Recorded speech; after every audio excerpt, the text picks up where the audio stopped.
మాజీ సీఎం ఇంటి దగ్గరే రేపులు గానీ మర్డర్స్ గానీ జరగడం అన్నది మనకు చాలా క్లియర్ గా చూస్తున్నాం. మేము చూసిన సందర్భం గానీ, నేను చాలా సందర్భాల్లో మహిళా అధ్యక్షురాలుగా ఉండేటప్పుడు గానీ, పట్టపగలు స్వతంత్ర దినోత్సవం రోజు కూడా పొడిచి చంపిన సంఘటనలు ఉన్నాయి. ఒక అమ్మాయిని పొడిచి చంపిన సంఘటనలు ఉన్నాయి. పీకలు కోసిన సంఘటనలు ఉన్నాయి. విచక్షణారహితంగా తల్లిని కూడా చెరచిన సందర్భాలు ఉన్నాయి. తల్లిని కూడా చంపిన సందర్భాలు ఉన్నాయి. వీటన్నిటికీ మూలం ఎక్కడొచ్చింది అంటే డ్రగ్స్, మాదక ద్రవ్యాలు, గాంజా. సో దీన్ని సమూలంగా మనం నిర్మూలన చేయాలి అనుకుంటే అరికట్టాలి. మినిమం ముందు అరికట్టాలి. దీని మీద ముందు మేము ఇనిషియేషన్ తీసుకోవడం జరిగింది. సో మేమేమంటామంటే నార్కోటిక్స్ యాక్టివేషన్ గానీ, రాబోయే కాలంలో టీమ్స్ ని ఏర్పాటు చేయడం గానీ, ఒక టోల్ ఫ్రీ నెంబర్ ఇవ్వడం గానీ, ఒక ప్రైజ్ అనేది మేము అనౌన్స్ చేయడం గానీ, ఇవన్నీ కూడా ఇనిషియేషన్ తీసుకోవడమే కాకుండా ప్రభుత్వం ఎంత గట్టిగా ఉందని చెప్పడానికి ఈ రోజు చంద్రబాబు నాయుడు గారి నేతృత్వంలో కేబినెట్ సబ్ కమిటీ కూడా దీని మీద వేయడం జరిగింది.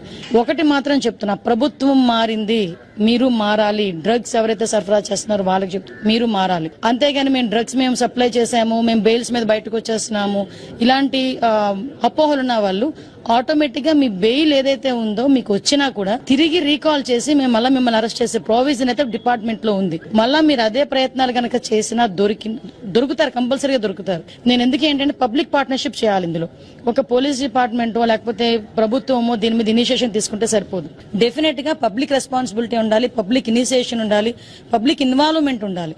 సో పబ్లిక్ ని కూడా ఇన్వాల్వ్ చేసి ఈ డ్రగ్స్ అంతమొందించే విషయంలో మేమందరం కూడా ముందుకెళ్తాం.